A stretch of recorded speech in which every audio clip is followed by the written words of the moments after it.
all so much for coming. These people are all connected, but they've got no idea why. They've turned up at Southampton Archives to meet Kat Whiteaway, who's uncovered the story behind an unusual item.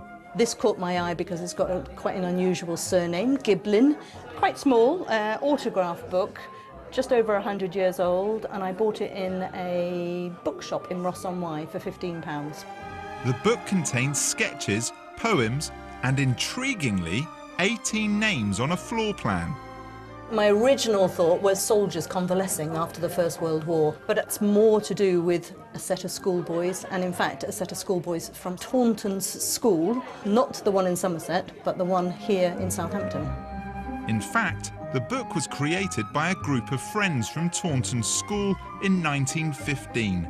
Their living descendants didn't know it existed and have never seen their ancestors' handiwork until today. Oh my goodness. He painted as an amateur painter. He loved painting, but I didn't know he could draw like this. No. And for the class of 2019, a first look at the original school photo. Is that him?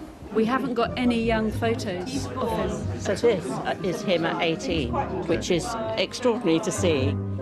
Gran and Grampy lived in Hill Lane through the Second World War, and their house was bombed. So he was Grampy to you. Grampy so to Grampy us. was the phrase. Yeah. So what do you think Grampy would make of it? Of a room of people now really appreciating his talent. He would be chuckling, I think, wouldn't he? He would be. He would be delighted about that. When you come in and all these people here, you go, you know, we don't know who they are, don't know how we're related, and it all turns out that we're our cousin.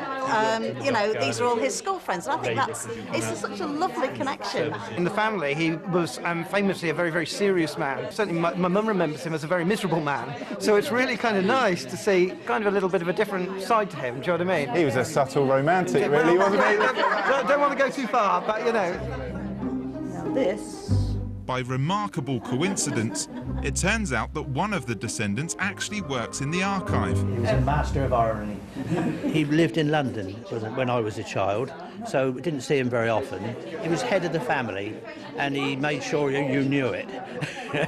What does it say there at the bottom? It says, behind the scenes of a cinema tragedy. A lot of people are not interested in family history until you say, who was your granddad? Who was your great-granddad? And, well, I don't know, but it's so easy to find out these days, especially if you've got an unusual surname. Watching from the back of the class, some of today's sixth formers from Taunton's. The people that have done these sketches, they're at your college. Has it kind of inspired you to kind of look into things a bit more? Yeah. Recently, my granddad's looked into Zona history, and I've got some documents on that which I'm looking through, so I'm interested in that. This is all new. This is stuff that we didn't know about, and something that we really now want to share and be proud of. So the fact that the students today are so fascinated is really rewarding. It's been a wonderful morning, this. It's, you know, I never expected to get all of the information that we've got. The reaction's been fantastic. Some people knew each other, but they didn't know how they were related or how they're connected to this book. And it's rekindled their interest in family history, which is brilliant. After a vote, it was decided that the book should now be held in the archives, where it will help to preserve the history of Southampton.